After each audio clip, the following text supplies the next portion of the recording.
Hello, my name is Julia. I am a current master's student at the University of Hawaii Manoa in the Molecular Biosciences and Bioengineering Department, and today I will be presenting on promoting sustainable agriculture on Oʻahu with geographic information systems. To start, I want to expand on the characteristics of sustainable farming. Sustainable farming is about the conservation and efficient use of renewable and non-renewable resources. Sustainable farming is at odds with the current and most profitable model of farming, industrial farming. However, this model is not sustainable, and change must be made for farms to decrease their contribution to climate change, to the degradation of soils, simplifying of landscapes, and requiring abundant resources. With sustainable farming practices, not only would farms have less impact on climate change, but they would also become more climate resistant themselves. And why is sustainable farming important for Oʻahu? Sustainable farming is important on Oʻahu because currently Hawaii has the greatest amount of threatened and endangered species than any other U.S. state.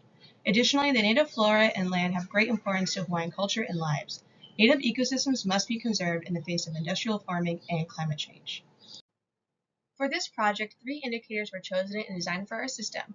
There's a lot to be said about what an indicator is, but in this context, indicators arise from values. We measure what we care about, and then create values. We care about what we measure. The 3 indicators I chose for a crop-focused agriculture system on Oʻahu were the agriculture water usage and quality, soil health and maintenance, and farm-type land usage, which I'll now be going into detail.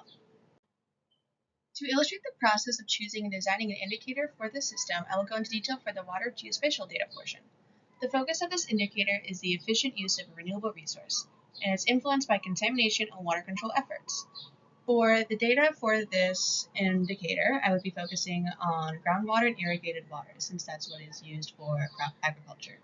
And the goal would be the percentage of available water and the quality water to increase. Target audience would be water management facilities, farms, government officials, and general public. And the target change would be to promote water conservation, promote water conscious policies, and prevent contamination via monitoring.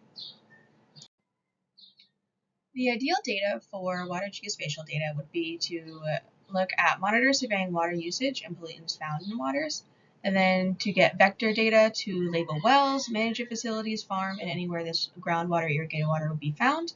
And then to create raster data, it'd be nice to have a color correlated map showing areas of high usage or low usage on one layer, and then have another one showing water quality. The data available would be using satellite imaging from OpenStreetMaps to create vector labels and to give context to the map of Oʻahu.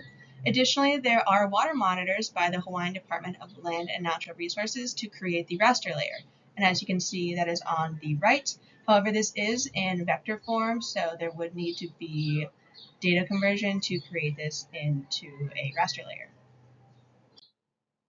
And then taking a more overarching view about the soil and farmland type geospatial data, the database I would like to use for the soil geospatial data would come from the National Cooperation Soil Survey database with the USDA to create a raster layer, and you'll see a screenshot of that above. However, this map is in vector form, so there would need to be interpolation to make it a raster layer. And then also using satellite imaging from OpenStreetMaps to create vector labels to again provide context for the soil and the types and just the in general landscape of Oʻahu. And then over on the right, you would see the screen grab of the U.S. Census of Agriculture by the USDA. This is around 2017 about all the farms in the Honolulu County, which is all on the island of Oʻahu. And I like to use this to create a vector layer of farms and types of farms on Oʻahu. And again, I would like to use the satellite imaging from OpenStreetMaps to create vector labels and context. Current barriers right now for using the indicators of choosing for this system, though, would be that a lot of the data, especially water and soil data, is kind of confusing to interpret as a non-expert. Also, not all information is actually given out to the public. Often census data from that 2017 survey was denied, especially including inventory and acreage of big industrial farms. And it's also difficult to find boundary data. There would need to be a lot of data manipulation to turn the ideal data from vector to raster data. Also, the farm boundary information is missing from the census, and this would take lots of time and money to invest and figure this all out. I think a strategy to overcome barriers, especially with getting the general public involved, would be promoting the education of GIS and sustainably, like this one, in outreach to public events, social media, or radio advertisements. and also increasing partnership from local farms to the public to create more sustainable agriculture practices on Oʻahu. Thank you so much for your time and attention.